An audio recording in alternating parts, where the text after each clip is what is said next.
Gold Squad TV. So I wanted to review the Lakers moves. They just got Kendrick Nunn, Carmelo Anthony, Trevor Ariza, um, dude from Charlotte. I forgot his name. They got him, and he's like a mini J.R. Smith with hops. And and obviously they got Russell Westbrook in the trade. I can't really be too mad at Russ, man, because Russ was traded there. It wasn't like he wanted to be in LA or he asked to be there. He was traded there. Can't say the same thing about Carmelo Anthony. Melo, let me talk to you, man. You don't know me from a hole in the wall. I was just starting to respect you. You went to Portland, tried to do it the honest way. You said you were thinking about retiring over there. You're going to let these banana boat motherfuckers convince you to go play with them? You see, when you, LeBron, Chris Paul, and anybody a part of that little groupie unit, that little secret society of basketball players that LeBron has under his agency or people that he know retire, and we get back to real basketball, it's going to be a beautiful thing. I'm tired of you and your fucking friendship league bullshit, free agency nonsense. You were definitely looking to go play for the Lakers, bro. You ring chasing. You way past the time expiration date when it comes to ring chasing. I would have had a lot more respect for you if you would have took the Vince Carter route and stayed on Portland or went to some other team that needed your services. Said, nah, you got to go play for and get an easy ring or try to get an easy ring with a super or the old ass super team, which is super duper fucking elderly. Outside of Monk, who I just mentioned, who's like a mini J.R. Smith, and Kendrick Nunn, outside of those two, everybody else old on that team. Dwight Howard's old. All right, Dwight's old. I don't care how much in shape he is, he's old. You're old. LeBron's old. Anthony's getting up there. Injuries are making him older than what his actual age is. You guys are all old. And you guys probably aren't even going to get to the finals unless some breaks go your way. Russ is like 32, going on 33. We don't even know how your game is going to. Your game and Russ's game, Bron, don't really fit. So I don't know who's going to get the blame or share blame. Well, this reminds me a lot of that Cleveland team where they had Derrick Rose.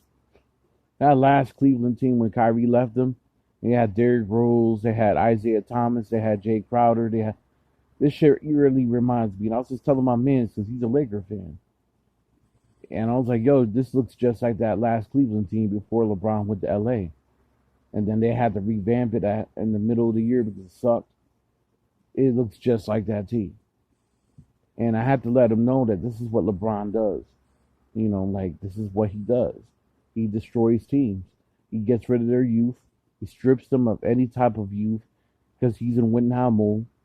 And when you fold into his demands, you know what I mean? He's always gonna find ways.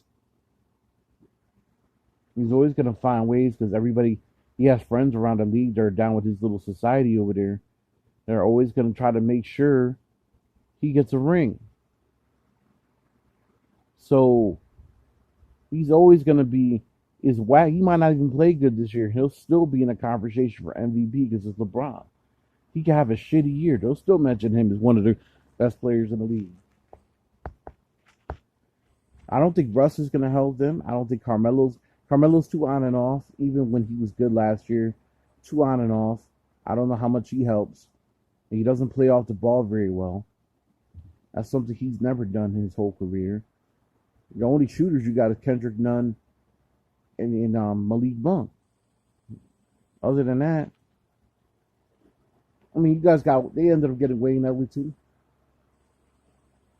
Wayne Ellington. When was the last time Wayne Ellington had a good game in the NBA that actually stood out? That was like, shit made ESPN headlines. This dude's not. He wasn't good enough to be on some of these mediocre teams. What the hell is he gonna do being in LA? So LeBron's supposed to magically make him better than what he actually is. He was always a streaky shooter. He'll be off the team by halfway through the season. When LeBron decides to play the GM and try to reconfigure the roster. That said, like I said, I'm highly disappointed in you, Carmelo. If you were the one of all those players from that '03 draft, you were the realest one to me.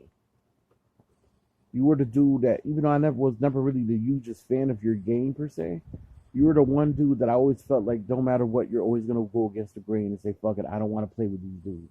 And now you go play with them. Yo, how much time did LeBron have to spend on that phone begging you, bro? Begging you to come. So you get average like 8 points a game off the bench.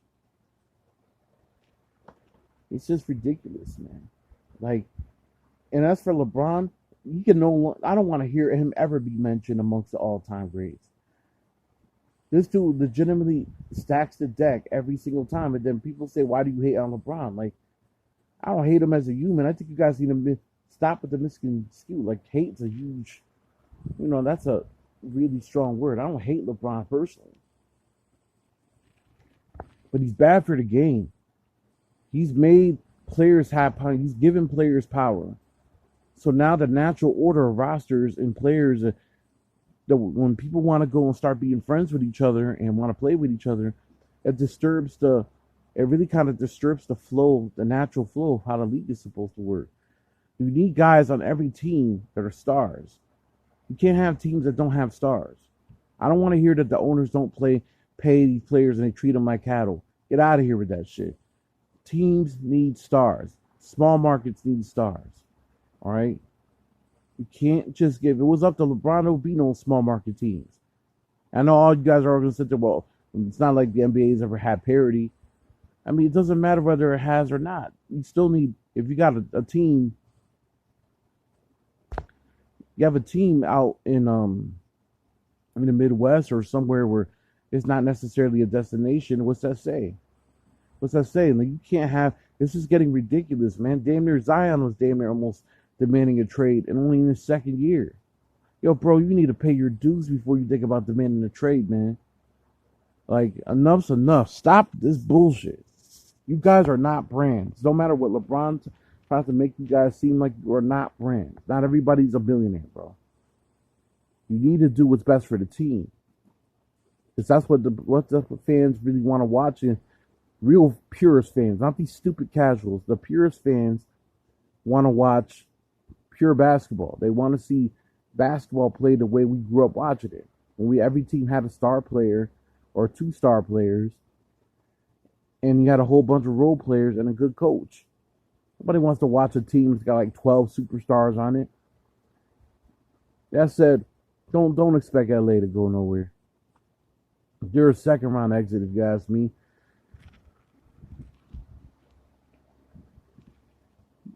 They're probably a first round exit if Davis gets hurt. They're worse off this year than they were a year ago, if you ask me. Yeah, they still got Marc Gasol, but I know ain't nobody afraid of old ass Marc Gasol. You know what I mean? So yeah, man, all these teams. Miami got old too. Miami's another team that got super duper old. They got Lowry. Lowry still got a little game left in him, but they literally got super duper fucking old on that team. They gave Jimmy Butler a super duper contract extension. Since when has Jimmy Butler ever been a superstar? You guys can sit there and act like Jimmy Butler got them cast to the finals last year. He didn't get them to the finals last year. It was Tyler Hero shooting, Duncan Robinson shooting, and Bam's defense. It wasn't Jimmy. Jimmy benefited off that shit. You see what happened when he didn't have Tyler Hero on his game. See what happened when Bam wasn't on his game. You see what happened when Duncan Robinson wasn't on his game. They were a below average team. You know what I mean?